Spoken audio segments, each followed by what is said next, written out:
Hello everyone, this is Bhavini and yes, today we'll be studying significant figures. But first of all, let us understand what physics is. So basically, whenever we talk about logics, whenever we talk about principles, and whenever we talk about laws, there comes the physics. But what is physics actually? जहाँ पे भी हम logics की बात करते हैं, principles की बात करते हैं, लॉज की बात करते हैं, तो वो होती है हमारी फिजिक्स. लेकिन जितनी भी हमारी फिजिकल क्वांटिटीज़ होती हैं, जितनी भी हमारे पास फिजिकल डायमेंशंस होती हैं, उनकी स्टडी को ही हम फिजिक्स बोलते हैं. अब फिजिकल डायमेंशंस क्या होती हैं? What are these physical dimensions? Basically they describe the law of physics. They describe the law of physics. Now, what are these law of physics? What are these law of physics? Basically जितने भी physics के सिद्धांत हैं, we can understand this by this. जितने भी physics के हमारे पास सिद्धांत होते हैं, उनको समझाने वाली क्वांटिटीज़, उनको समझाने वाली डायमेंशंस, वही हमारी फिजिकल डायमेंशंस होती हैं. और फिजिक्स क्या होती है? इन्हीं फिजिकल डायमेंशंस की स्टडी होती है. ठीक है, इन्हीं फिजिकल डायमेंशंस की स्टडी को हम फिजिक्स बोलते हैं. अब ये जो फिजिकल डायमेंशंस हैं, I am just writing in short. Now these physical dimensions, they are classified in three more subtypes, which is basic or fundamental. Basic or fundamental. ठीक है, basic physical quantities, physical dimensions, and then we have the derived ones and the supplementary ones. I'm just telling you all this basics so that we are clear with why we are studying significant figures. What is the reason for behind that? So we have 7 basic quantities which I'm just dictating. That is length, mass, time, temperature, luminous intensity, amount of substance and electric current. So ये basic होती हैं जो physics के laws को explain करती हैं, physical dimensions. Now coming on to derived ones, जो basic से ही हमें मिलती हैं. We have already studied these things, but let's just clarify once before going on to significant figures, right? तो जो डिराइव्ड होती हैं वो हमारी बेसिक से ही निकल के आती हैं या फिर कुछ डिराइव्ड क्वांटिटीज से ही आती हैं, जैसे कि example acceleration. So the graph of velocity and time gives acceleration. So velocity is a derived quantity. Why velocity is a derived quantity? That is displacement upon time. So this displacement and this time, these both are, this is from the length and this is from the time. So these two are basic or fundamental quantities, and then velocity comes from these two, and then it makes acceleration when taken in unit time. So derived quantities can be given from the basic ones as well and from the derived ones as well. ठीक है. In these supplementary quantities we talk about directions. जो हमारे angles होते हैं उनकी study, directions होते हैं, angles होते हैं, उनकी स्टडी को हम क्या बोलते हैं? सप्लीमेंट्री क्वांटिटीज़ के अंदर आ जाती हैं. इसकी जो एसआई यूनिट है, एंगल्स की जो एसआई यूनिट है, that is radian. Now let us understand what is the unit. ये जो हमारे फिजिकल डायमेंशंस हैं, इनके पास they can even be scalar or vector. So if they are vector, they will have a direction, be it positive, negative, or east, west, north, south, or the angles, right? उनके पास direction होगी and they will have the magnitude. So this magnitude has numerical value and its unit. तो अब ये जो unit है, ये हमारी physical quantities को समझाने के लिए हम यूज़ करते हैं, इनको मेजर करने के लिए हम यूज़ करते हैं. इसके भी कुछ क्राइटेरियाज होते हैं, that they should be fixed, they should be easy to handle, right, they should be reproducible. उनको आप इजीली रिप्रोड्यूस कर सकते हो, बढ़ा सकते हो. But the topic which we are going to study significant figures, तो इसका मेन समझाने का पर्पस यही था कि जो फिजिकल डायमेंशंस होती हैं, ठीक है, उनके पास जो मैग्नीट्यूड भी होता है, डायरेक्शन भी होती है, ठीक है. और इन्हीं फिजिकल डायमेंशंस को समझने के लिए हमें यूनिट्स की रिक्वायरमेंट होती है. एंड जब हम यूनिट्स को समझते हैं, जब हम मैग्नीट्यूड को समझते हैं, तो इसी मैग्नीट्यूड की एक्यूरेसी को बताने के लिए, इसी मैग्नीट्यूड की प्रिसिजन को बताने के लिए we have these significant figures, right? We are on the topic now. Let's start with the accuracy or precision of this magnitude. Yes, let's continue with significant figures now. तो significant figures normally these are the digits. जो भी digits होती हैं हमारी in a measured quantity, we have any quantity which we have measured and that quantity will be physical dimension, right? So in any measured quantity, the digits which we have, they could either be reliable or uncertain, but we have confidence on them. We have confidence on them. When we have confidence on them, so this is significant figures. अब कहना क्या चाह रहे हैं हम, इससे समझते हैं इसको. जो भी हमारे पास एक क्वांटिटी है, फॉर एग्जांपल मुझे ना एक पेज को मेजर करना था, तो मैंने उसकी लेंथ मेजर करी, वो आई 180.5 सेंटीमीटर. ठीक है, उस पेज की लेंथ इतनी है. अब यहाँ पे इसके अंदर ये जो हमारी एक मेजर्ड क्वांटिटी है, उसके अंदर जितने भी डिजिट्स हैं, उसमें कुछ डिजिट्स जो होंगी वो होंगी हमारी रिलायबल, कुछ होंगी अनसर्टेन, लेकिन यहाँ पे इनके ऊपर हमें कॉन्फिडेंस होगा, on which we will have the confidence. जैसे कि यहाँ पे 180 इज रिलायबल, जिसके ऊपर हम कॉन्फिडेंट है, एंड 5 इज अनसर्टेन. ठीक है, तो ये हमारे सिग्निफिकेंट फिगर्स हैं. यहाँ पे 4 डिजिट्स हमारी सिग्निफिकेंट फिगर्स हैं. एक मेजर्ड क्वांटिटी के अंदर वो डिजिट्स जिनके ऊपर हमें कॉन्फिडेंस है, वही हमारे सिग्निफिकेंट फिगर्स होते हैं, जो हमारी मेजरमेंट की प्रिसिजन को बताते हैं. फॉर एग्जाम्पल, एक पर्सन ने मेजर किया 180.5 सेंटीमीटर इज द लेंथ, एक ने मेजर किया 180.51 इज द लेंथ, एक ने मेजर किया 180.512 इज द लेंथ. तो यहाँ पे कौन सबसे ज़्यादा एक्यूरेट है? ये सबसे ज़्यादा एक्यूरेट है. ठीक है, तो जो प्रिसिजन की बात करता है, जो एक्यूरेसी की बात करता है कि कौन कितना सही है, उसी को हम सिग्निफिकेंट फिगर्स बोलते हैं. नाउ अब इस सिग्निफिकेंट फिगर्स को पता कैसे लगाया जाए? What are these rules to determine the significant figures? अब इन सिग्निफिकेंट फिगर्स को एक्सप्लेन करने के लिए हमारे पास कुछ रूल्स होते हैं, ताकि हम समझ सकें एक मेजर्ड क्वांटिटी के अंदर कितने सिग्निफिकेंट फिगर्स प्रेजेंट हैं.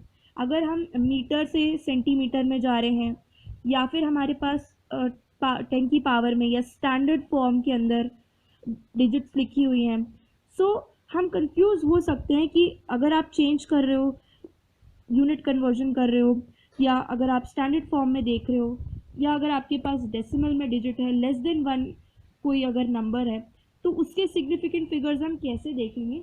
उसके लिए कुछ रूल्स है हमारे पास.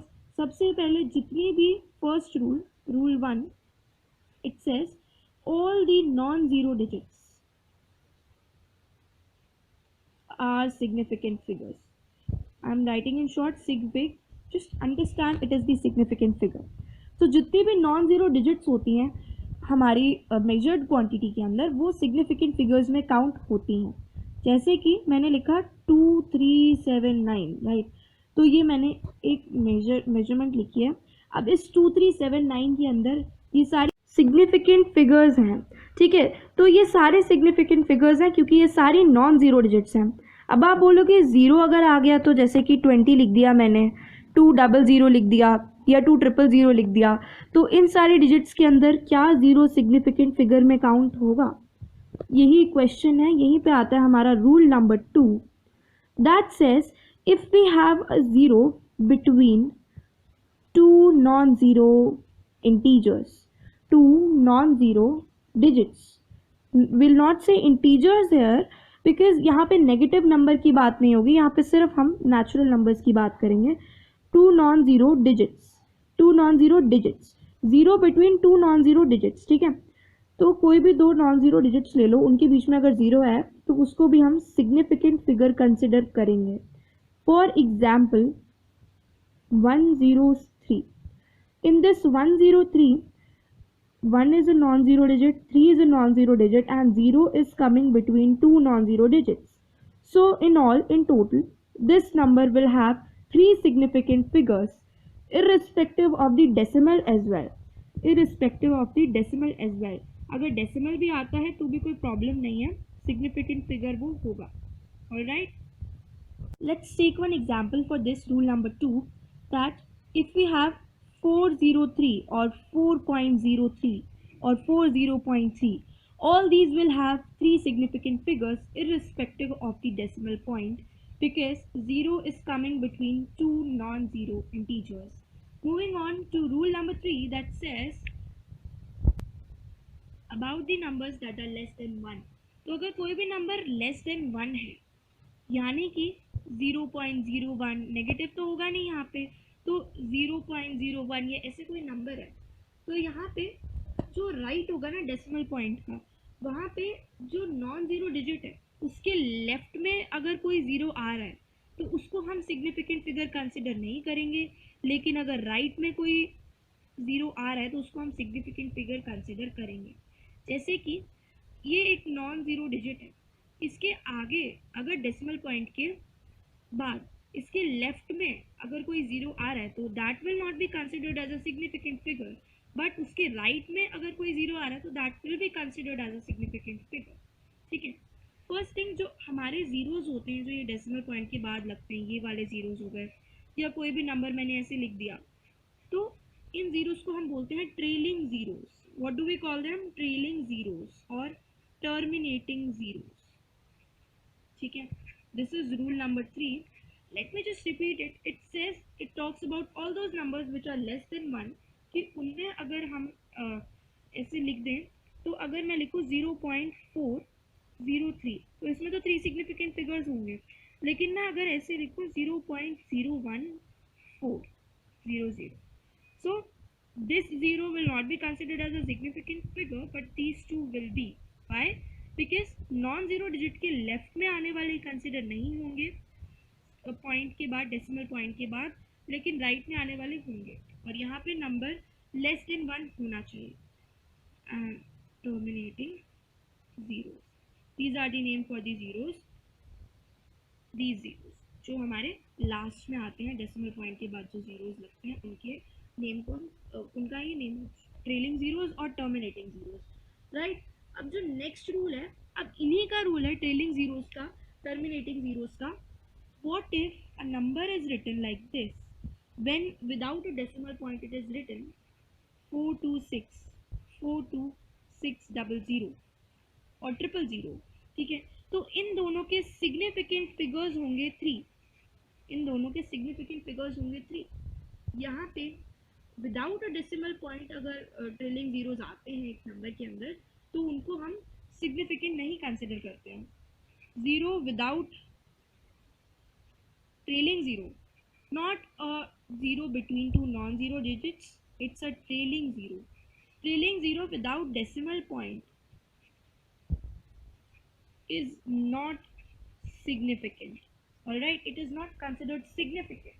This is what rule number 4 says. ठीक है, now the next rule, rule number 5, अगर हम बात कर रहे हैं कि यहाँ पे तो बोला कि विदाउट डेसिमल पॉइंट अगर ट्रेलिंग ज़ीरो गिवन है तो वो हमारा सिग्निफिकेंट कंसिडर नहीं होगा. इसका भी एक रीज़न है. क्यों? Unit conversion. यहाँ पे हम सिग्निफिकेंट फिगर्स में किस चीज़ की बात कर रहे हैं? एक्यूरेसी की बात कर रहे हैं. अगर आप मीटर से सेंटीमीटर में जा रहे हो या मीटर से मिलीमीटर में जा रहे हो, तो you will add the zeros, और इससे क्या होगा? एक्यूरेसी, प्रिसिजन खराब हो जाएगा हमारी मेजर्ड क्वांटिटी का. तो उसी वजह से यहाँ पे ट्रेलिंग ज़ीरोज़ को सिग्निफिकेंट कंसिडर नहीं किया जाता. ऑलराइट,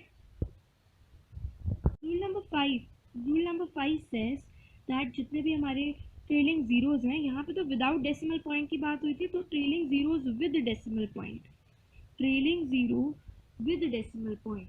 सो अगर यहाँ पे एक नॉन ज़ीरो डिजिट है, trailing zero to right of non zero digit, एक डेसिमल पॉइंट में to right of non zero digit in a decimal point, in a number with decimal, in decimal, जहाँ पे अगर आपके पास कोई भी नॉन ज़ीरो डिजिट है और उसके बाद कोई ट्रेलिंग ज़ीरो आ रहा है, ठीक है, यहाँ पे हमने यह एक रूल देखा था कि अगर आपके पास कोई भी एक डिजिट है और उसके लेफ्ट में अगर कोई ज़ीरो आ रहा है तो उसको आप सिग्निफिकेंट कंसिडर नहीं करोगे नॉन ज़ीरो डिजिट के, लेकिन अगर राइट में आ रहा है तो you will consider that significant. And यहाँ पे क्या बात हो रही है कि अगर आप एक ट्रेलिंग ज़ीरो देख लो right of non zero digit में एक डेसिमल के अंदर, जैसे कि मैंने लिखा 40000 ज़ीरो, तो इसके अंदर ये जितने भी ज़ीरोज़ आ रहे हैं एक नॉन ज़ीरो डिजिट के बाद आ रहे हैं, तो इन सभी को हम सिग्निफिकेंट कंसिडर करेंगे। They are considered as significant.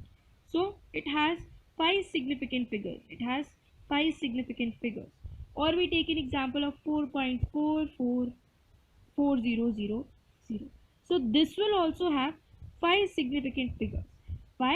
जितने भी हमारे ट्रिलिंग ज़ीरोज़ हैं वो एक नॉन ज़ीरो डिजिट के बाद आ रहे हैं to the right of a non zero digit after a decimal point in a decimal point, right. तो ये हमारा रूल नंबर 5 बोलता है। Rule number 6, again very important rule. Rule number 4, 5, 3, all these rules, all of the rules in fact, they are related to the unit conversion, for the precision, and now we have for the power of 10. Power of 10 ये जो है ना ये irrelevant है। किसके लिए irrelevant है? It is irrelevant for determination of significant figures. क्यों मैं ऐसा बोल रही हूँ? Why is the power of 10 irrelevant for determination of significant figures? So that the precision of the significant figures, precision of the digits remain maintained. ऐसा क्यों? जैसे कि मैंने एक नंबर लिखा 2.3 मीटर, एक मैंने सिग्निफिकेंट फिगर लिखा, एक मेजरमेंट लिखी है। अब 2.3 मीटर को अगर मैं सेंटीमीटर में कन्वर्ट करूँ, अगर मैं इसको मिलीमीटर में कन्वर्ट करूँ, तो ज़रा इसको ना हम 10 टू द पावर में देखते हैं। 2.3 मीटर, अब मेरे को इसको सेंटीमीटर में कन्वर्ट करना है, metre to centimetre, 1 metre equals to 100 centimetre, 2.3 into 10 to the power 2 centimetre, this 2.3 meter is converted to centimeter. Now I have to go to millimeter. We know the unit conversions: milli, centi, deci, the base unit which is the meter, deca, hecto, kilo. This is the unit conversion, and here we are on meter and we have to go to millimeter. We are on meter and we have to go to millimeter. So this will become 2.3 into 10 to the power 3 millimeter, right? Now in this case यहाँ पे हमारे पास अगर significant figures अगर हम 10 to the power के according देख रहे हैं, तो इसके पास 2 significant figures हैं. If we are looking forward with respect to 10 to the power in this case, so the accuracy of the measurement will not remain the same. इसलिए हम यहाँ पे accuracy का ध्यान रखते हुए, unit conversion का ध्यान रखते हुए, जब भी हम इनको convert करते हैं तो इसको हम irrelevant consider करते हैं ताकि वो accurate रहे हमारी measurement. तो यहाँ पे इन सब के भी 2 significant figures होंगे. अगर आप बोल रहे हो, एक मैंने लिखा 4.2000 to the left, to the right of a non-zero after a decimal point, these trailing zeros are considered as, they are considered as a significant figures, right? तो अब ऐसे केस में मैंने बोला इसके पास, इसको हम ले लेते हैं इन मीटर्स, ठीक है. तो अगर मैं इसको किलोमीटर में चेंज कर रही हूँ, इसको मैं हेक्टोमीटर में चेंज कर रही हूँ, ठीक है, तो इसके जितने सिग्निफिकेंट फिगर्स हैं यहाँ पे इसके 5 सिग्निफिकेंट फिगर्स हैं, तो किलोमीटर में भी 5 ही रहेंगे, हेक्टोमीटर में भी 5 ही रहेंगे. This is how we take care of the accuracy. Coming forward to rule number 7. Rule number 7 says अगर आप डिफरेंट यूनिट्स ले रहे हो तो उसकी वजह से आपका सिग्निफिकेंट फिगर चेंज नहीं हो जाएगा. ये this thing which we have discussed. So changing unit will not change the significant figures of a measurement. If we change the unit, the significant figures will not change. For example, 73 meter, 7300 centimeter, or 0.0 meter to kilometer is 10 to the power minus 3, right? So 0.073 kilometer. In all these three, the significant figure is 2. You can check even with the rules. Yes, these non-zero digits, they will be considered as significance. Trailing zeros in a normal, in a number, these will not be considered as significant. So 2 significant figures.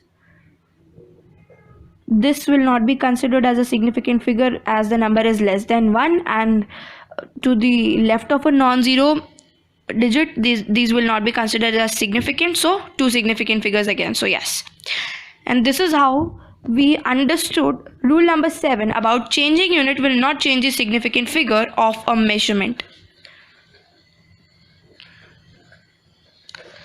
Moving on to last but not the least, rule number 8. Rule number 8 is even very important. It is super important. Why? It says if we have any mathematical formula, so in this mathematical formula, any physical quantity will have infinite number of significant figure. What do I mean to say? Let's consider an example. For example, 4 into side. What is this? The perimeter of a square, right? This is the formula for perimeter of a square. So this is a mathematical formula. If this side will change accordingly, for example, if I write 5.03, 5.330, or if I write 5.0128, so according to these significance figure, 4 can also be written as 4.00 or 4.000. So